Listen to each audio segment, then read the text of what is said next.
Hello. Hello. సిరి చెప్పు ఏంటి? ఎక్కడున్నారండి? ఇక్కడ ఉంటాను, క్యాంటీన్ దగ్గరే ఉన్నా. సరే కానీ నేను నా ఊరు వెళ్తున్నాను పిల్లల్ని తీసుకొని. ఎందుకు? ఏమైంది? ఎందుకు వెళ్తున్నావు?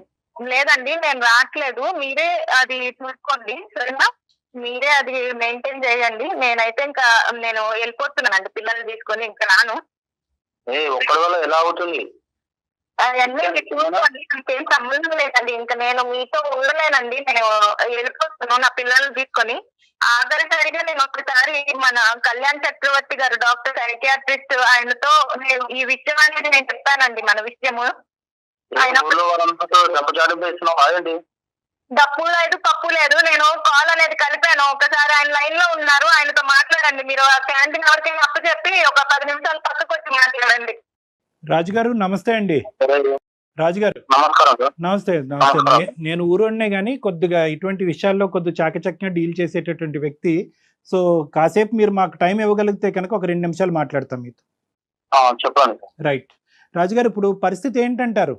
ఇప్పుడు మీరు ఏదో బెట్టింగ్ ఇలాంటి వాటిల్లోకి వెళ్ళి చాలా వరకు డబ్బులు పోగొట్టుకుని ఆఖరికి కష్టపడి సంపాదించినటువంటి ఆ ఇల్లును కూడా సర్వస్వం అంతా కూడా ఈరోజు దారదత్తం అయింది, తాకట్టు పట్టింది. ఇప్పుడు ఎక్కడ ఉండాలో తెలియనటువంటి పరిస్థితి ఏర్పడిందని చెప్పి సిరి గారు బాధపడుతున్నారు. రాజుగారు ఏంటి మీకు దీని వెనకాల ఉన్న ఆలోచన ఏంటి? ఎందుకు ఇలా జరిగింది? ఇప్పుడు రెక్టిఫికేషన్ ప్రాసెస్ ఏంటి?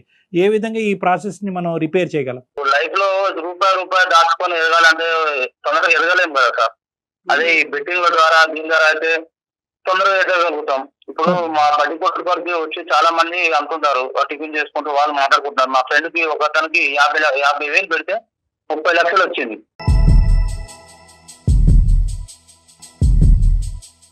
చూసారా డాక్టర్ గారు, బెట్టింగ్ అంట పక్కన వాళ్ళని చూసి పెట్టాడంట. ఇప్పుడు ఈయన చేసే వ్యవహారం అంతా అట్లాగే ఉంటుందండి, నా తల మీద తీసుకొచ్చాడు.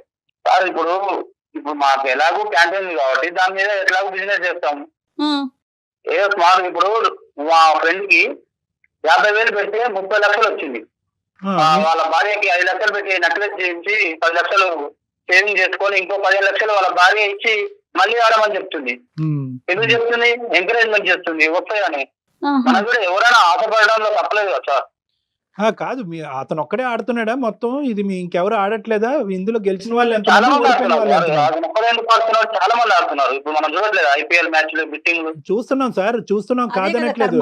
కానీ ఓడిపోయినటువంటి వాళ్ళు ఒక్కరు కూడా కనిపించలేదా మీకు? కనిపిస్తారు సార్. మన లక్కు సార్, అది మన లక్కు. అవును, అబ్బో. కానీ మరి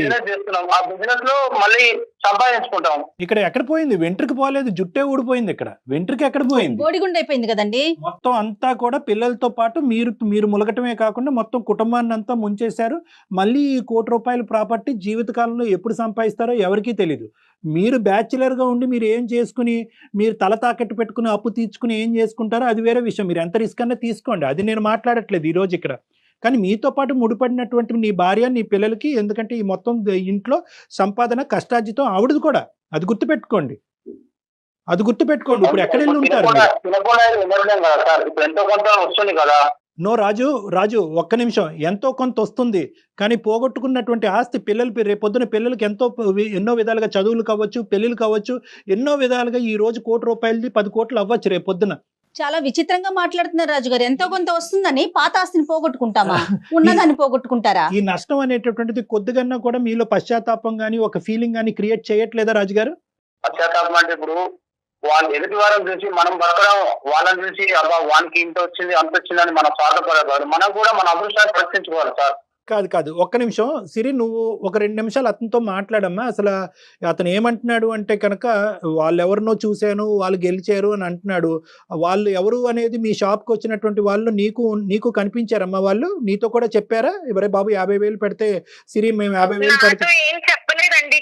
రోజు తినడానికి చాలా మంది వస్తూ ఉంటారు కదండి, అలా ఈయన కూర్చుని ఆయన క్యాష్ కౌంటర్ దగ్గర కూర్చుంటాడండి. ఆయన ఎవరితో మాట్లాడేదో నేను అనకాల నా పనుల్లో నేను ఉంటానండి. ఆయన ఎవరితో మాట్లాడుతున్నాడు, ఏం చేస్తున్నాడు అంత గమనించుకోం కదండి.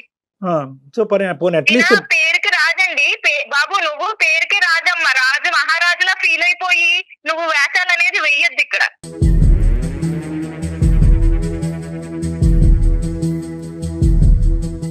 అసలు మూర్ఖుడండి, పరమ మూర్ఖుడిలా బిహేవ్ చేస్తున్నాడు. చేస్తున్నాడు. ఎన్నిసార్లు చెప్పినా మాటే వినట్లేదండి. అసలు నేను చేసిందే కరెక్ట్, నేను వెళ్ళేదే కరెక్ట్ అనుకుంటున్నాడు తప్ప నా మీద బేస్ అయ్యి ఒక పిల్ల ఉంది, పిల్లలు ఉన్నారు, వాళ్ళ భవిష్యత్తు ఉంది, అదేమో ఆలోచన లేదండి. ఉంది కదా, ఓపిక ఉంది కదండి, బుర్ర ఉంది కదా, తెలివి ఉంది కదా, మంచిగా వాడుకోవచ్చు కదండి. బెట్టింగ్లు గ్యాంబ్లింగ్లు ఏంటి డాక్టర్ గారు?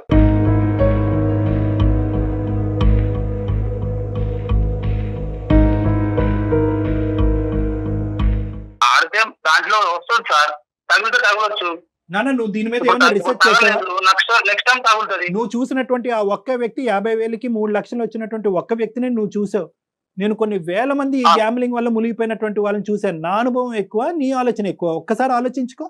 మబ్బులు చూసి ముంతలో నీళ్ళు పారపోస్తున్నాడు ఆలోచించట్లేదు కదా సార్. కాదు నాన్న, లైఫ్ లో ఎదగాలని ఆలోచిస్తారులే తప్ప మనకు మీ వస్తాయని ఆలోచిస్తారు కళ్ళం ఉండా అసలు మీరు చెప్పేది ఆలోచించట్లేదు రాజుగారు. రాజుగారు ఒకటి, డాక్టర్ గారు మాట్లాడేది వినండి. రాజుగారు ఫ్యూ థింగ్స్ నేను అడుగుతాను.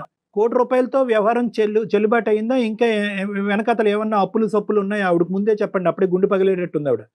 ఆవిడ ఆల్రెడీ నిర్ణయం తీసుకుంది, మేము ఇంట్లోంచి వెళ్ళిపోతాను, పిల్లలతో పాటు వెళ్ళిపోతాను. ఈ మూర్ఖత్వంగా మాట్లాడి అట్లీస్ట్ పోయింది ఎలాగో పోయింది, దానికన్నా నేను మెంటల్గా ప్రిపేర్డ్ ఉన్నాను. ఇప్పటికైనా ఆ మనిషి కనువిప్పు కలిగి ఒక మంచి ఆలోచనతో ముందుకు వస్తే కనుక నేను యాక్సెప్ట్ చేయగలను. ఒక స్థిరంగా మన ఇద్దరు కష్టపడి పైకి వెళ్ళడానికి మళ్ళీ ప్రయత్నం చేద్దామనే ఉద్దేశంతో ఆవిడ ఒక గోరంత ఆస్తూ ఒక వెంట్రుకంత ఆస్తూ ఆవిడ వెయిట్ చేస్తుంది. ఆ ఆశ కరెక్ట్ అంటారా? మీరు మారేటటువంటి ఉద్దేశం మీకుందా లేదా? ₹1,00,00,000 వస్తే 30 కోట్లు వచ్చేది. అప్పుడు ఇలా మాట్లాడేదా తను? రాజు ఒకటి, వచ్చేది సార్. రాజు ఒకటి, ఈ ₹1,00,00,000కి 30 కోట్లు వస్తాయి, ఈ లెక్కలన్నీ అనవసరం. వస్తాయి అనేటటువంటి గ్యారంటీ ఎంతవరకు ఇవ్వగలరు? వచ్చే లోపల ఈవిడేదో నుయ్యో పోయింది సార్, గుడ్ టైమ్ లో వస్తుంది. కేరళ లాటరీ వేస్తాను, యానం లాటరీలో వేస్తాను. నిజంగా నాకు అర్థం కావట్లేదు నాన్న. ఇప్పటికీ కూడా మాట్లాడాలన్న మాట ఆయన నోట్లోంచి రావట్లేదు. అంటున్నాడండి ఆ వ్యక్తి. అసలు మానవ ఇంకా డబ్బు లేకపోతే భర్తను వదిలేస్తారండి. చూసారండి, డబ్బు లేకపోతే భర్తను వదిలేస్తున్నారు. ఎలా బతుకుతావు సమాజంలో? భర్త లేకుండా ఎలా బతుకుతావో నేను స్మార్ట్నెస్ గురించి మాట్లాడే మూర్ఖుల్లాగా అనిపిస్తున్నావు రాజు. నా మాటలో తప్పుగా అనిపిస్తే కనుక క్షమించు. నువ్వు స్మార్ట్నెస్ అనేటటువంటి పదంతో మూర్ఖత్వంగా ప్రవర్తిస్తున్నావు. నిజంగా డబ్బు ఉంటేనే బతుకుతావా, డబ్బు లేకపోతే బతకలేవా, డబ్బు ఉంటేనే భార్యలు భర్తలతో ఉంటారు లేదంటే వదిలేస్తారు అంటే కనుక ఖచ్చితంగా నిజం అది. ఎందుకు ఎలా బతకాలి ఆవిడ రేపు పొద్దు నుంచి? ఆ పిల్లల్ని రూపాయి 2 రూపాయలు కాదు, మనం కష్టపడి కింద నుంచి ఎదిగిన ₹1,00,00,000. అర్థమవుతుందా నీకు? అసలు లక్షలు కాదు. అదృష్టవంతుడు లేకపోతే దేవుడు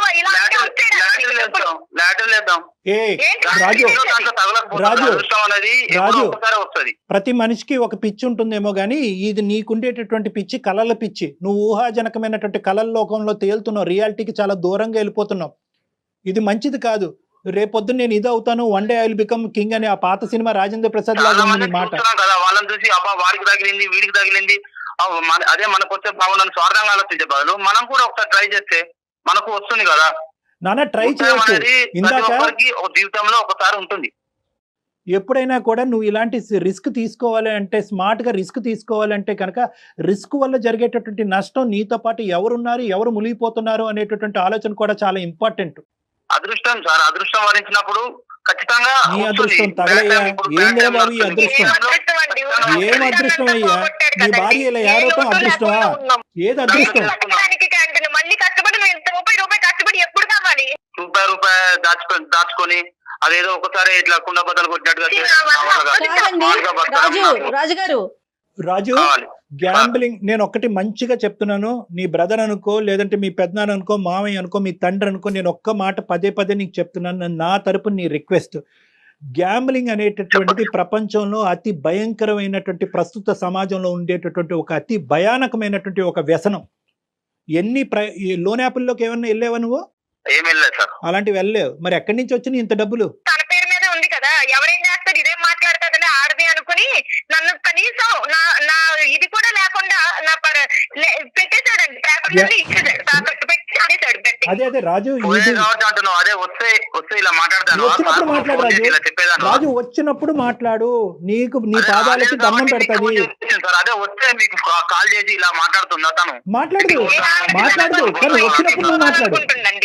వచ్చినప్పుడు నువ్వు మాట్లాడు రాజు. నీతో పాటు పగటకళ్ళ కంటానికి నీ కుటుంబ సభ్యులు కానీ నీ చుట్టుపక్కల ఉండేటటువంటి వాళ్ళు కానీ ఎవరు రెడీగా లేరు. ఇప్పటికొచ్చి మీ అటువైపు కానీ ఇటువైపు కానీ తల్లిదండ్రులకి ఎవరికి తెలియదు. ఇది ఎవరికైనా తెలిస్తే కనుక ఈ ఒక్క సెకండ్ కూడా ఈ అమ్మాయిని ఈ ఆలోచన కూడా ఉండేవ్వకుండా పట్టుకెళ్ళిపోయి ఉండేవారు. వెళ్ళిపోతే వెళ్ళిపోమను, ఎలా బతుకుతుందో నేను చూస్తాను.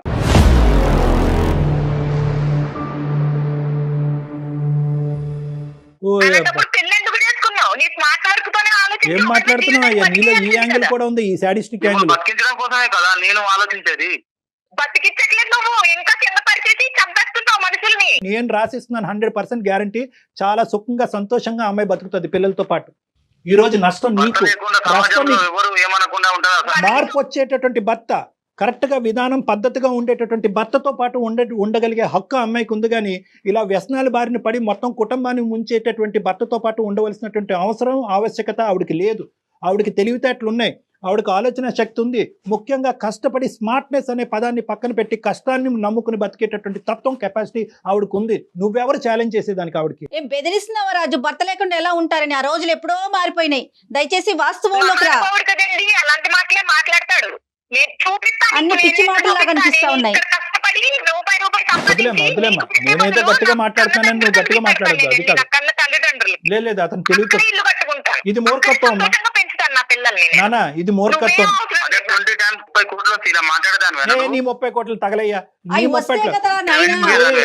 30 నీకు పిచ్చి పట్టినట్టు అవుతుంది. ఒక్క నిమిషం నా మాట విని రాజు, ఒక్కసారి నన్ను వచ్చి పర్సనల్ గా కలు. దయచేసి అర్థం చేసుకొని, నీకు ఒక పిచ్చి పట్టింది, ఒక వ్యసనం అయినటువంటి వ్యాధితో నువ్వు బాధపడుతున్నావు. ఈ బాధకి ఒక వ్యాధి కాదు సార్. ఇప్పుడు చాలా మంది నేను చూస్తున్నారు కదా సార్. ఇప్పుడు IPL మ్యాచ్, బెట్టింగ్ మ్యాచ్లు చూస్తున్నారు కదా సార్. మీకు తెలియకపోవడం నానా ఒకటి. చూసి ఈచపడే వాళ్ళు మనం కూడా ఈ డౌట్ కూడా నేను క్లియర్ చేస్తాను. మనం పరీక్షించుకోవాలి సార్. రాజుగారు కరెక్ట్. పోయిందంటండి, చూసారా? పోయిందంట. ఏదో ఎలాగా ఎంట్రుకు ఎగిరిపోయిందంత ఈజీగా చెప్తున్నాడండి ఆయన పోయిందని. సిరి ఒక్క నిమిషం అమ్మా, అతని డౌట్ మనం క్లారిఫై చేస్తే అప్పటికైనా కనువిప్పు వెళ్తుంది. ఎందుకంటే కొన్ని వేల మంది ఆడుతున్నారు, పబ్లిక్ గా టీవీలో అడ్వర్టైజ్ చేస్తున్నారు. అది కూడా బెట్టింగే కదా. మన బెట్టింగ్ అంత తప్పు అయితే కనుక అడ్వర్టైజ్మెంట్లు ఎందుకు వేస్తున్నారు? నివారించవచ్చు కదా, నిలవరించవచ్చు కదా గవర్నమెంట్. దీనికి ఇటువంటి ప్రశ్నలు చాలా వింటూనే ఉన్నాం అమ్మా. కానీ ఇక్కడ ముఖ్యంగా మన ఉద్దేశం ఏంటంటే, ఈ బెట్టింగ్ అనేటటువంటిది వ్యక్తిత్వం బట్టే ఆధారపడి ఉంటుంది. ఆడినటువంటి వాళ్ళు 100 కోట్ల మంది ఉంటారు, కానీ ఎక్కడ ఆగాలో అనేటటువంటి ఆలోచన వాళ్ళకు ఉంటుంది. మన కెపాసిటీ ఏంటి, మన కుటుంబ వ్యవహారం ఏంటి, పరిస్థితులు ఏంటి, మనం సంపాదించేది ఎంత, మనం సేవ్ చేసుకునేది ఎంత రిస్క్ తీసుకుని మనం పోగొట్టుకుంటున్నాం అనే లెక్క కరెక్ట్గా తెలియాలి ఇందులో దిగే ముందు. ఈ లెక్క తెలియకపోతే కనుక అందులో ములుగుతావు, ఊబిలో కూరుకుపోతారు. ఒకప్పుడు నీ బ్యాచులర్ అయితే కనుక, నీ మీద ఆధారపడేటటువంటి వాళ్ళు ఎవరు లేకపోతే కనుక ఇంతకి 100 రెట్లు స్పీడ్కి వెళ్ళు, నీ గొయ్యి నువ్వు తవ్వుకో, ఎవడు కాదంటూ. కానీ ఈ రోజు మా ఆవిడ్ని ముంచుతాను, కుటుంబాన్ని ముంచుతాను, కానీ నేను అదే దారిలో వెళ్తాను అంటే కనుక ఆవిడ నీతో పాటు ప్రయాణం చేసేటటువంటి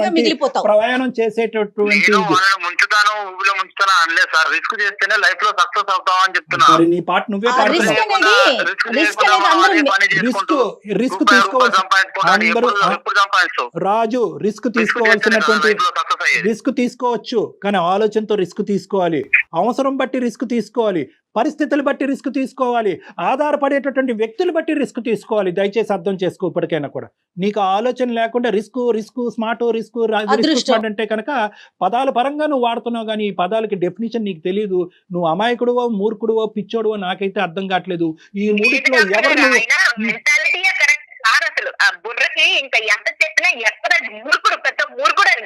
ఇలాంటి ఆలోచనే ఉంటే ఎవ్వరు ఉద్యోగాలు గాని వ్యాపారాలు గాని ఏమి చెయ్యం, అదృష్టం కోసం పరుగులు పెట్టడమే. ఒక్కసారి నా దగ్గర రండి, పిల్లల భవిష్యత్ దృష్ట్యా ఇంకెవరు వద్దు. నీ భార్య వదిలేసే, నీ గురించి వదిలేసే, నా మాటలు కూడా వదిలేసే. పిల్లలు, చంటి పిల్లలు, నీ 30 కోట్లు వద్దు. నువ్వు కష్టపడేటటువంటి ఆ 10 రూపాయలు చాలు, మా స్కూల్ ఫీజులు కట్టి మాకు తిండి పెడితే చాలు మా నాన్న అనుకునేటటువంటి అడగలేనటువంటి వయసులో వాళ్ళు ఉన్నారు. రేపు అడిగేటటువంటి వయసులో వాళ్ళు వస్తే కనుక నీ మొహం ఎక్కడ పెట్టుకోవాలని నీకు తెలియదు. కాబట్టి ఆ పిల్లల భవిష్యత్తు దృష్ట్యా ఒక్కసారి నా దగ్గరికి రా. మీరు డాక్టర్ గారి దగ్గరికి రండి, మాట్లాడండి. ఆయన చెప్పిన దానికి మీరు కన్విన్స్ అయితేనే ముందు స్టెప్ వేయండి, లేదంటే లేదు, మీ ఇష్టం. ఏం చేయలేరు సార్. మనం ఎంత చేసినా పిల్లల కోసం, పిల్లల భవిష్యత్తు అంటున్నారు కాబట్టి, పిల్లల కోసం కాబట్టి సరే సార్. Very good. దండం పెట్టు. రామ్మా రా నాన్న, ప్లీజ్ వెల్కమ్. ఓకే రైట్ సిరి, ఇంకా దీని సిరి మీరు ప్రొలాంగ్ చేయకండి. ఫోన్ కాల్ అయిపోయిన తర్వాత డాక్టర్ గారిది ఒక్కసారి నేను ఫోన్ నెంబర్ మీకు షేర్ చేస్తాను. ఇమీడియట్ గా తీసుకొని రండి అమ్మ కళ్యాణ్ గారి దగ్గరికి. ఖచ్చితంగా వస్తానండి, ఖచ్చితంగా. థ్యాంక్ యూ అమ్మా, వస్తానంటమే ఈ విజయానికి మొదటి మెట్టు. సో నాకైతే 210% ఇటువంటి కేసెస్ డీల్ చేసేటటువంటి దాంట్లో నాకు అనుభవం ఉంది కాబట్టి ఖచ్చితంగా రండి అమ్మా. I'm positive about this. Right Raju.